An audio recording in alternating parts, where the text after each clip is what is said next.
You know, we haven't done any episodes on magic in a while. Well, I can't exactly pull a rabbit out of my hat, but I sure can pull an episode out of my ass. Tonight we've got 6 spells of Illogical Illusion. That's how we roll. That's how we roll. That's how we roll. That's how we roll. That's how we roll. That's how we roll. That's how we roll. That's how we roll. That's how we roll. Welcome to the Goblin's Corner. My name is Eric. And I'm Matt. And tonight, We're discussing Illogical Illusion. that's right. It's been a long time since we've done another spell episode, and tonight we've got 6 wonderful illusionary spells for you to use in your campaign of choice, because it's been a while, right? Yeah, it's been, 20 episodes? Yeah, the last one we did was Enlightened Evocation, so go check that out. But before we get to the wonderful spells and why we're doing it, if you haven't yet, please hit the like and subscribe button. Help us get our show out to more people and get notified when awesome episodes come your way. Indeed. And if you're listening to the show, give us a review on iTunes or Podchaser. Because it's the right thing to do, and a tasty way to do it. Sure thing. Diabetes. Now, why are we doing illogical illusions, Matt? Well, like you said, it's been a while since we've done an episode for spells. That's very true, and they're hilarious. We enjoy creating wacky, weird spells for all of you to use. It's true. Illusions are a branch of spells that are way more beneficial than a lot of people give them credit for. Used with the right amount of cleverness or deviousness or just being an asshole, you can really have fun with illusions. It's true. They are also, generally speaking, the best comedic value spells. Absolutely. And we can write spells all day. Yeah. And so this was just a fun one. Haven't done it in a while. And it's something we enjoy doing. It's what you get. Now let's recap our kind of preview for the stupid spells intro, because it's been a while. What are we talking about when we're saying a ridiculous spell or a stupid spell? Not necessarily dumb, Right. but more of just something that is illogical in an Sure. illusion spell. So what do we mean? They might lack mechanical advantage, or, they have a small advantage. Mm-hmm. Uh, We're not min-maxing these spells. no, we definitely are not. They're oftentimes flippant or wasteful uses of magic. In fact, we try to instill some sort of flippant or wastefulness in the spell. I think actually this episode may be the most useful batch of spells that we've done. It's possible. There's a lot of drawbacks in some of them. Well, details. Something potentially detrimental could happen to the casters as well as their adversaries. And finally, They're probably amusing. they're very amusing. I find all of these hilarious. And remember, why are we making stupid spells? Because wizards exist. And if Yes. you don't believe that wizards would create some outrageous, ridiculous spells, go take a look at the owlbear or any chimera. My general argument for why would ridiculous spells exist is this. Look at what technology is capable of doing and look at what we make it do. Yeah, that pretty much sums it up right there. All right, let's check out some awesome spells, Matt. All right. I think you're actually kicking us off this time. Okay. This evening we have a first level illusion spell. Of course, these are all illusions. We'll get some name, we'll do the verbic schematic material, we'll do the casting time, duration, all that other stuff, and a brief description, and maybe a little bit of story just to kind of whet your appetite as well. Sure. And tonight, the first one is Distort Attractiveness. All right. How's that work? Well, it's a first level illusion, as I mentioned. Mm-hmm. Verbal somatic material, the material component is a cracked mirror, which must be passed in kind of a wavy gesture over the face in front of the caster. Okay. The cracked mirror. Sure. Range of self, 1 reaction to cast, 30-foot radius. And its duration is 1 minute, just flat 1 minute. Okay. Description is as follows. This spell creates an illusionary defense intended to repulse others from engaging in conversation. Upon casting, the spell scours the thoughts of anyone within 30 feet to determine the least attractive features that an individual would find. You can get a whiz save for this. Makes sense. It then projects that image onto the caster. Anyone within the range of distort attractiveness would find the caster to exhibit these unattractive qualities, although collaboration amongst onlookers might determine that the caster has an illusion up because you're looking at the caster and he looks completely different from the other person looking at the caster. Sure. So, it is what it is with Because that. tastes vary. Tastes do vary, in fact. Additionally, The illusion does not hold up to close scrutiny, particularly if the illusion creates body parts or features that are not within the body range of the caster. So tentacles, crazy eyeballs, or I don't know, looking like Mick Jagger, right? Sure. Anything. This spell does not instill fear, just enough repulsion that people don't want to talk to the caster. I don't want to have this conversation. That's pretty much how the spell was developed. And in fact, the story behind this is, this spell was created by Raphagius the Unmarried, an introvert, to get out of talking with others. Nothing else is known about him because he was so introverted. Sure. I'm not interested in this. He didn't want to talk to anybody. Yep. He made the whole spell. This is before he discovered the spell invisibility, Well, obviously. because it's a first level spell. Indeed. So that's distort attractiveness. Now, I find this absolutely hilarious because before the show, Matt and I wrote our spells out Separately. And almost every time this has happened, that you've come up with something similar, but different than what I've come up with. You have a third level illusion, which functions almost identically opposite to distort attractiveness. So tell me a bit about Glow Up. All right. Well, Glow Up is third level illusion spell. It's verbal, somatic material. Mm-hmm. The material component is a disguise kit. Oh, interesting. It is one action to cast. It can be cast ritually. The casting time is one action. The range target is self. Okay. The duration is 8 hours. This illusion subtly enhances all of your best features, boosting your confidence and causing others to react more favorably to you. So it kind of gives you a bump to your charisma, essentially. A little bit, yeah. It's, whether it strengthens your voice or puts a shine in your smile or a dangerous glint in your eye, this spell enhances your ability to sway those you come into contact with. It provides you with a 1d4 bonus on all persuasion, intimidation, deception, and perform checks. Subtle, fun, a little frivolous, right? Sure. But in this case, very useful.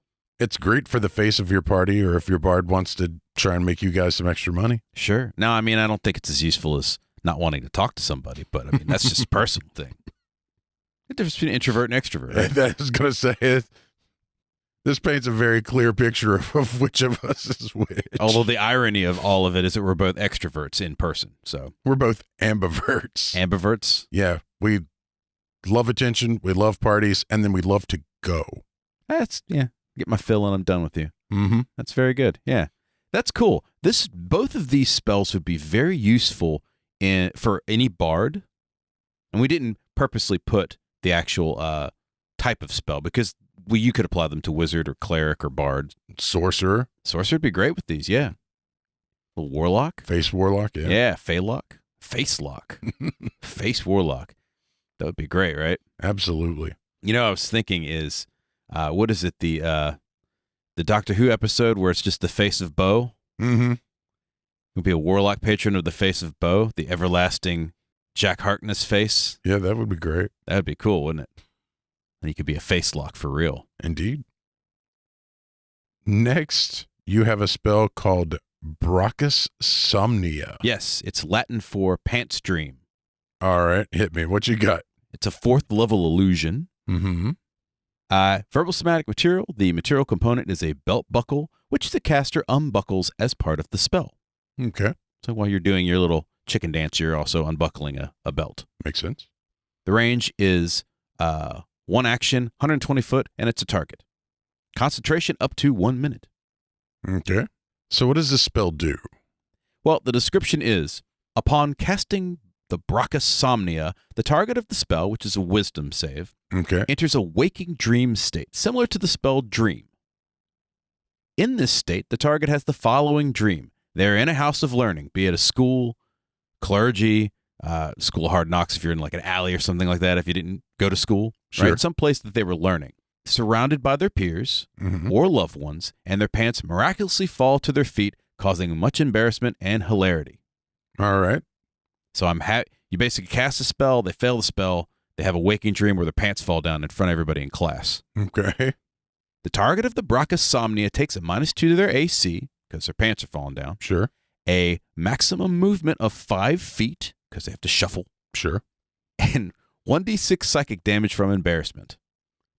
Makes perfect sense to me. A target can attempt to save each round to overcome this ridiculous spell, in which case they are unaffected by the Brachysomnia for up to 24 hours. That's it. Makes your pants fall down, right? Or particularly you have a waking dream that your pants are falling down. This is an awesome combat spell. It is. Can you imagine fighting the big bad and his pants fall down?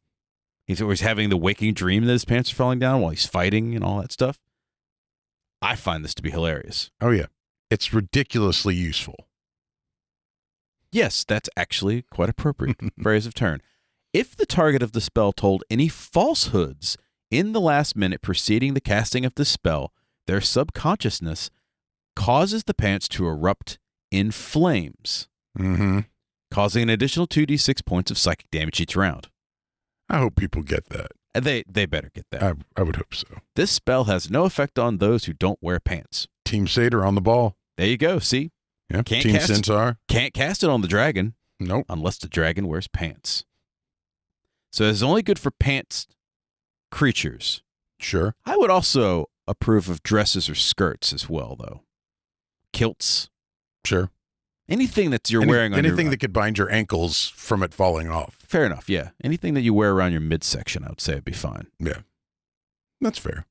I didn't have a story for that. I just figured it was amusing. It is, in fact. But I could see this in a combat situation. This is definitely a bard spell. Or in a debate. Or a trickster cleric spell. Sure.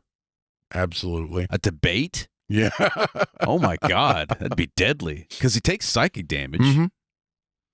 I didn't say I'm a nice person. You cast a spell, someone's debating another person, like maybe running for mayor, and they just die of psychic damage. Of embarrassment. Yeah. Literally die of embarrassment. Wow, that'd be politics are brutal. Mm-hmm.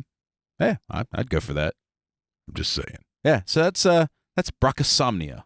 Okay. Now behind this mirror, we have what, Matt? The question of the week. All right. What chicanery do we have this time? For the question of the week, you are an illusionist performing for a kid's birthday party. What is your go-to spell effect to entertain the kids? Obviously, it's going to be an illusion spell, so any of the D&D spells would work, right? Sure. Okay. I have two answers for this. I know this is surprising to you. The first answer is probably going to be a hallucinatory terrain. Okay. I'm thinking Jurassic Park. All right. Because there's nothing like dinosaurs, right? Yeah. I would probably back that up with a Tensor's floating disc or something like that, or some kind of telekinesis effect, because I want them to ride dinosaurs. Okay. Yeah, no, that's awesome. My second one would be weird. Sure. Because, Because you're you. It just, sometimes things get crazy at birthday parties. You never know. Particularly if there's clowns, I would definitely cast weird or maze. Okay. I don't like clowns. Those are my answers for that. I'd probably go with the first one just because I don't want to murder children with weird. The cool thing about hallucinatory terrain is also, even if you're in the middle of like a clear-cut backyard, boom, hide and go seek, just like that. It's true. You could have just a flat plane and just change it up. Hallucinatory terrain is very much like the holodeck in Star Trek. Very much. 100%. And I'm surprised that you don't throw more training simulations in a D&D game with hallucinatory terrain or programmed image. I do. Well, you do and I do, but I'm saying like that's something we didn't come up with because that would actually be useful. Right. But it's definitely something you could do. So my answer to this question is this. I'm going to do a programmed illusion. The illusion is programmed to make magic happen anytime a child points a stick at anyone in the area of effect. It just makes it look like it blasts them. Fireballs, lightning bolts, whatever. So you've got like laser tag basically in a specific area. Yeah, you let kids mage duel. That's awesome. I love that. That'd be a lot of fun. Yeah. I would like to do that. That's something that I would enjoy doing. Oh, if we suddenly crossed over to the different realms and were able to cast spells, yeah, I'd be playing laser tag. Screw an Oculus, man. That'd be great. Yep. I'm interested to see what your answer would be as well. If you've got one for an illusion-based spell, hit us up at Goblin's Corner on Twitter. And of course, you can find us on all of the rapidly expanding social media channels. Indeed. Now, let's get to some additional illusion spells. We've got 3 more illogical illusions, and Matt, you've got the next one. Tell me a bit about blinding baseline. Okay. So my theory here is a bard goes out with an adventuring group and they come across things that they can't sneak past because they've got blind sight or tremor sense or just, the anti-sneak senses. Right. It's a second level illusion, verbal somatic material. The lowest string on the instrument is the material component. Because it's a baseline. Exactly. I get it. It's 1 action. The range is 120 feet, and the area is a 20-foot radius. Concentration, up to a minute. Makes sense. While incanting the words, you pull the string taut between your hands and pluck it with 1 finger. A deep rumbling bass line resonates through the air and vibrates the ground beneath, foiling keen hearing, tremor sense, and blind sense. This is super useful. Ridiculous, but super duper useful. It is. It's a very niche spell. Yeah, I'm not saying you're going to memorize this every day, but if you've got, I don't know, a land shark or an umber hulk or a deep dragon or anything with blind sense, really. Yeah. Tremor sense. Screw up some Zorn. Think about this. You Zorn, I got you. I'm going to let my bass line drop. Boom. Yeah, hit you with the bass cannon and then wreck you for your gems. Boom, boom, doom, doom. The other thing is, it's also just a funky bass line. So you could drop this at the start of a party. It is a second level spell. Yeah. You see the wizard just kind of stroll up. I need a beat. I would have to start some spoken word stuff going on with this. Sure. Your next spell is one that you had to explain to me because you and I run in different circles at times.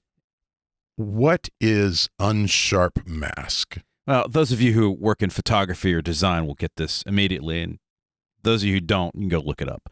It is a 5th level illusion spell, verbal, somatic, and material. The material component is a dark, almost photo-negative looking mask, which the caster dons as part of the spell.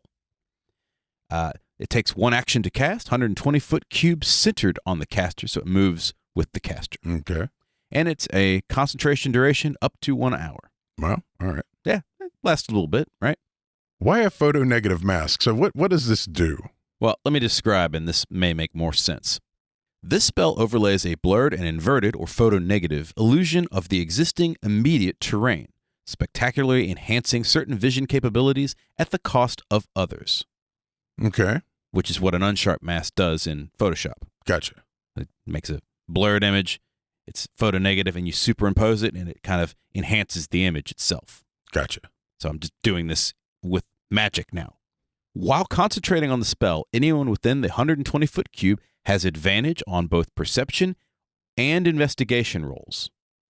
Any and all. Okay. Anything that uses those skills, but is limited to 10 feet per round of movement due to the strain of rendering the overlapping illusions. It's got to process it, man. It's processing reality. Sure. Viewers within the Unsharp Mask have a 50% chance to detect invisible or ethereal creatures. You just flip a coin, right? Sure. I can see him or not see him because it's rendering all this, stuff. I mean, that kind of makes sense, right? Because if there's any wave or anything like that, it's going to be sharpened and highlighted. Yeah, so it's going to appear so you can kind of detect that aberration.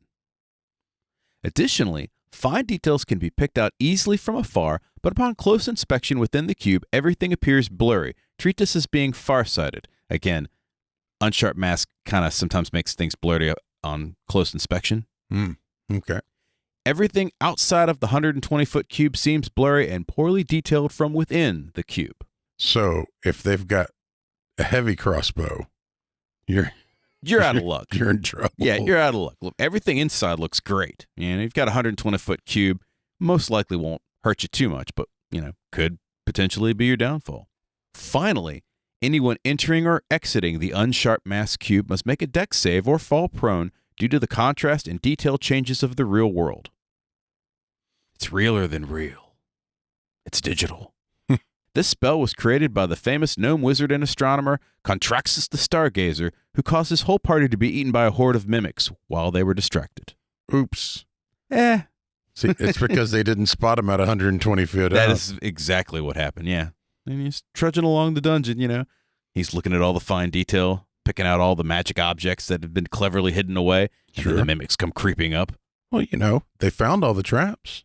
Maybe it was one of the holiday horror mimics. Looked like a present. And then the pheromones. If you guys don't know what we're talking about, go check out our holiday horrors episode. Sure. Now, you have the final illusion, Matt. I do. And it is a hellish illusion. It is. In fact, it is called Illusionary Hellscape. Yes. This one is less silly and downright mean. It's rude. It's just mean. And I like It's not even ludicrous, I would say. Nope. This one's just mean. But you know, sometimes you gotta do that. Yeah. You got to teach people a lesson. Yeah. All right. So talk to me about Illusionary Hellscape. It's 4th level illusion, obviously. It is verbal and somatic, no material. You don't need it for this. No. The casting time is 1 action. The range is 60 feet. This is 1 target. Duration is concentration up to 3 rounds. Only 3 rounds. Well, unless you upcast it. I see. Okay. So what's the description? The mind of the target is seized by visions of a soul-wrecking hellscape. At the casting of the spell and the start of each of the caster's subsequent turns, the target must make an intelligence save or their body begins to react to the perceived stimulus. Okay. They gain 1 point of exhaustion each time they fail a save. So they believe that they're in a hellscape. Yes. And they're dying of exhaustion. Exactly. Like heat stroke, right? Depending on where you are, that kicks in very quickly, and exhaustion is one of the first symptoms of it. I see. I would also say the illusion of being stuck inside a DMV or other bureaucratic building could also cause exhaustion per round. Indeed. Doesn't have to be hell. It as doesn't. hot hellscape. It could be any type of hell in your mind. It's very true. There's a couple teachers that I could definitely see that applying to. So they're sitting here, perceived in hell, Mm-hmm. taking exhaustion, Mm-hmm. subsequently probably about to die. What else is going on here? Well, a successful save doesn't end the spell. It only prevents that round's point of exhaustion. On the target's turn, they can act normally because they perceive everyone else to be in the hellscape with them. Okay. So if there's a pitched battle going on, then they still perceive their opponents and their friends. They're just a pitched battle in a hellscape. For every level above 4th level, the spell lasts an extra round. For those of you who don't know exhaustion rules, what is it like? After 6 exhaustion levels, after a certain number, they're dead. Yeah. I mean, but the thing is if you're willing to cast this at 9th level, you traded out the meteor swarm for it, right? So, which is immediate damage versus perceived damage. Yeah. So, yeah, I feel like that's fair. If you want to upcast it that far just to murder somebody with exhaustion. Sure. And some people deserve to have it coming just like that. Just them while they freak out in the middle of a crowd. Oh, that'd be awesome. Just watch them go, ah! Now, my one level of balance for this is that targets may only be affected by this spell once per long rest.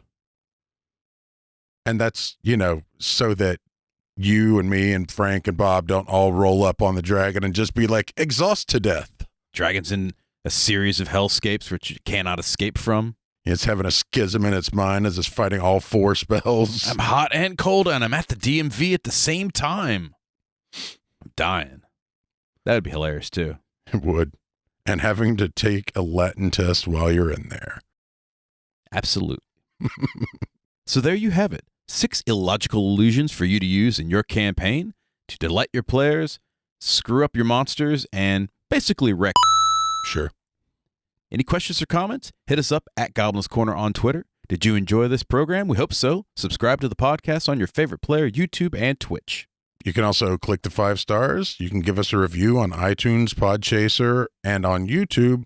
Hit the like and subscribe button. It gets you notifications on when we post more content. It helps get our show in front of more people. And it feeds the hungry algorithm. He's currently making the illusion that our show is very popular. That'd be nice. I like that. Yeah, that's great. That's all the time we have for tonight. Once again, my name is Eric. And I'm Matt. We'll see you next time. Good night, folks.